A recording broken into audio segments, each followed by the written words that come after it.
Alrighty, in this video we are going to be analyzing some graphs.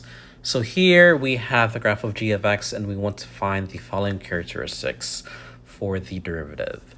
So here we want to find out when the derivative is less than 0, aka negative, when the derivative is greater than 0, aka positive, and when the derivative is actually at 0. So recall that if we want a when my derivative is negative, this is when my slope is negative. So looking at this right here, I notice that my slope is negative between -4 and -2, and from 1 to infinity.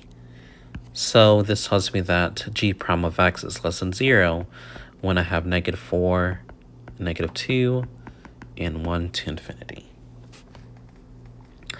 G prime of x is going to be greater than 0 whenever I have a positive slope. So that's going to be from -infinity to -4, and then from -2 to 1.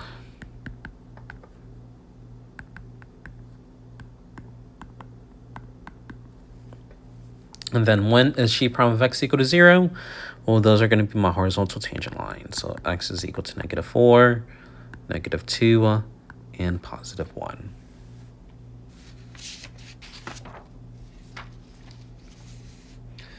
Now, what happens if we go backwards? AKA, I give you the graph of f and the graph of f prime, and I want to know these characteristics, aka when f is increasing, decreasing, when does f have a horizontal tangent, and all of that good stuff.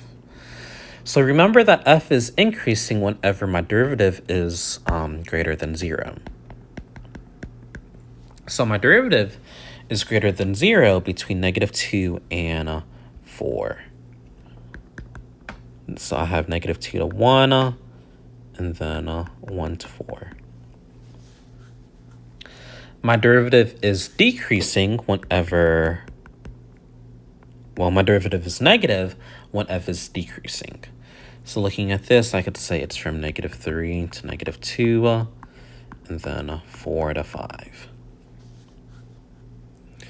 Where does f have a horizontal tangent? Well, if I have a horizontal tangent, this tells me that my derivative is 0. So I'm going to have -2, +1, and +4. At what point does f have a maximum? So based off of my horizontal tangent, I want to see where I am changing from positive to negative in terms of my derivative. So here, at x is equal to 4, I'm going to have a maximum because I'm changing signs from positive to negative. Likewise, for the last one, at what point does f have a minimum? This is when I'm changing signs from negative to positive. So here I'm going from negative to positive from at x is equal to -2. Now at +1, though, +1 is not going to be a maximum nor a minimum, so it's probably going to look something like your, let's see, it's probably going to look something like this right here, where it's a little snake, I would say, or it's flat, so that it's a horizontal tangent line. All right, so for number 2, we have the graph of h prime of x, and we want to do the same thing. So first, I want to figure out where h is increasing, aka when my derivative is positive. So here, my derivative is positive from 3 to 4. Where am I decreasing? Well, that's when my derivative is negative. That's from -4 to -2, and then -2 to 3. Where does it have a horizontal tangent? So that's going to be -2 and +3. At what point does h have a maximum? So remember, a maximum means that my derivative goes from positive to negative. In this case, I don't have a location where I'm going from positive to negative in my graph, so h does not have a maximum. At what point does h have a minimum? Well, remember, that's me changing from negative to positive, and that's going to be at x is equal to 3. And then this last one, the graph of the function f is shown below. Which of the following could be the graph of the derivative?